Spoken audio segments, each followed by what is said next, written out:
that we have our letters outlined, we can start to think about what design we want on the rest of our wall hanging and how some of the additional stitches we're going to learn might enhance that design.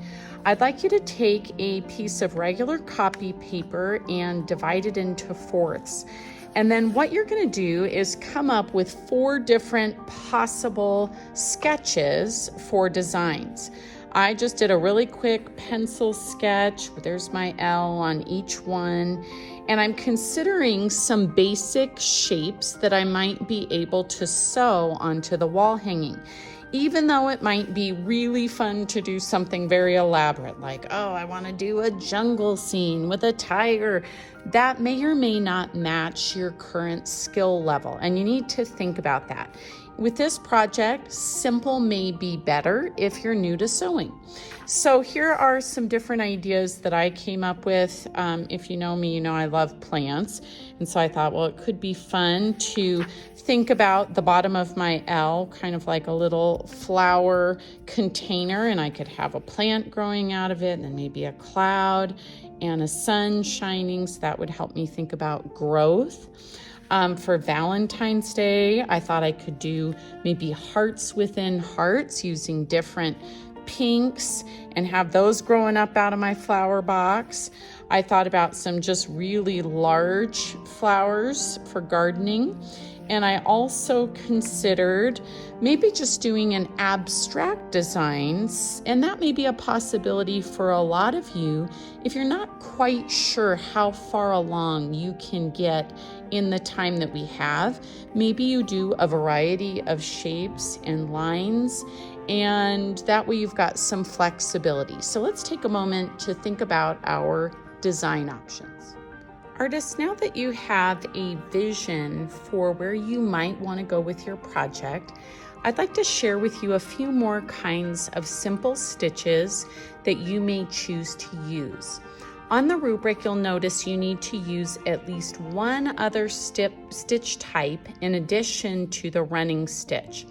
The first stitch that we are going to learn is called the backstitch. It works similarly to the running stitch in that it is easy to do a straight or a curved line. The difference is that it creates a solid looking line rather than a dashed line.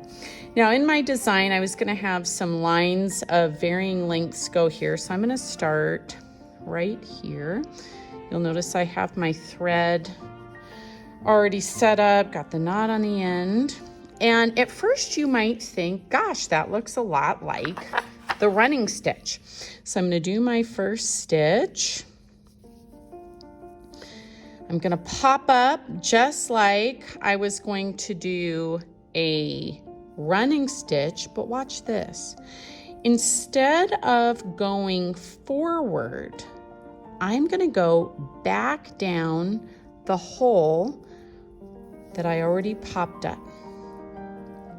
That creates 2 stitches right next to each other, and it gives the appearance of a more solid line. I'm going to do that again, even a little closer. Here we go. So it looks like I'm going to do the running stitch. I pop up, but instead of going forward, I go back. And again, looks like I'm going to pop up, go forward, but instead back.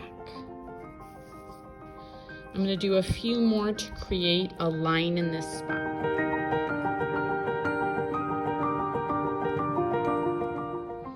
So you can see the difference here with the running stitch and the back stitch.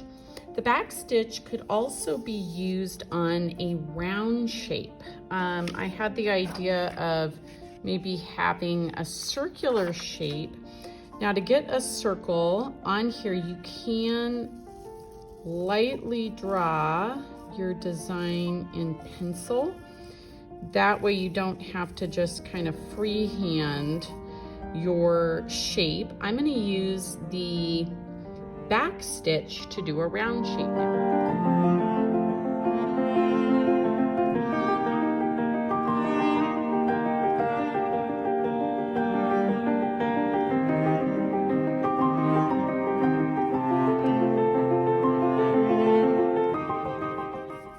Artists, you can see I kind of went with something different than I anticipated. As I was doing this back stitch, I realized that my stitches had actually gotten off center, so I wouldn't be able to complete the circle.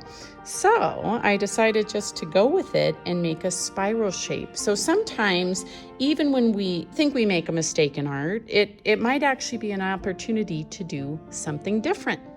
Artists, the next stitch I would like to show you is called a straight stitch, and it can be used to make the outlines of different shapes. So I'm going to show you here in my design, I had considered having just these X's. And so this is a very simple stitch.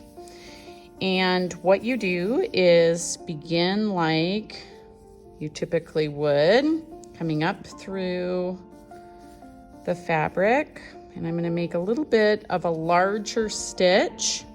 Now you want to be mindful. I have had students try and use this straight stitch to make super huge large stitches, and then it ends up getting tangled. So if you're doing a larger shape, you definitely want to use the back stitch to get a more solid line. But you can use this to make a little X, and I'm going the opposite direction right here. And there's my little X. This could be used to make a star shape. If I added a third little stitch or a fourth little stitch to add, could make like a little snowflake or a little shape like that. So I'm going to add a few more X's to my design. Students, you may have noticed that I didn't have to tie a knot after each shape. If the shapes are close together, you probably could just do them in a row and then tie off your thread. This would also be a great option if you wanted to make a triangle shape or a small square shape. If you were hoping to make a large square, a large triangle, again, you should definitely use the back stitch. Artists, the next stitch I'd like to teach you is called a satin stitch. And it is a really helpful stitch because you're able to make a shape and have it appear to be filled in. Up to this point, you can see I just have outlines. You'll notice I did add a little bit more back stitch, just like an organic shape and a line here so that I could kind of figure out my layout. But this satin stitch I'm going to use to make a small triangle. And so I'm just going to lightly add a little bit of pencil. And then you're going to see how I'm just using a series of actually just straight stitches. So I'm going down here to the edge, and then I'm going to do another one, another set of stitches here, right next to the last one. And so it's going to start to look filled in. I will speed up my process so you can see how it looks. You'll notice, students, that I ended up with a little matching triangle. The more I did it, the more it reminded me of like a little abstract butterfly. So I went ahead and made another one. I'd like to show you next a flower stitch. This could also be used to make a leaf or a heart, kind of with the same idea. So for this one, what you're going to do is pick a center point. And this is definitely one of the more complicated stitches. And I'm going to use my finger and create a loop. So there is my little loop. Now, if I were to leave that loop just like that, of course, it'd flop all around. So what I'm going to do is tack the loop down with a little stitch on the end. Okay. Then I'm going to come back up the center point I'm coming back up the center point. I'm gonna make a matching loop. Now this is how you could make a heart, or you could even just keep it one to make a leaf shape. So go back down and make it about the same size. And again, tack that little petal or curve in place. Another little mini stitch. Now I'm going to do it 3 more times and I'll have a flower.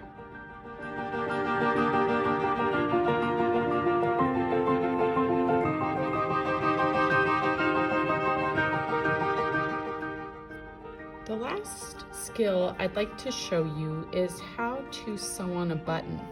I have a variety of buttons for you to choose from. The important thing is to just make sure that your needle will pass through. If it doesn't, then you'll have to grab a different needle. The next skill I'd like to teach you is how to do a button. I'm going to be giving directions for how to do a button with 4 holes, but you could do the same thing with one that just has 2 holes. The only difference is you'll just have one little stitch up one side of the button and down the other. And when you have a 4-hole button, you actually have a couple of options. I'm going to be showing you how to do 2 little stitches to make an X, but you could also do your 2 stitches just as these horizontal lines. So you've got a few options depending on the buttons you have available. So to do my button, I'm threading my needle in the same way. It is important just to make sure that your needle will pass through the hole. Some buttons have larger holes than others.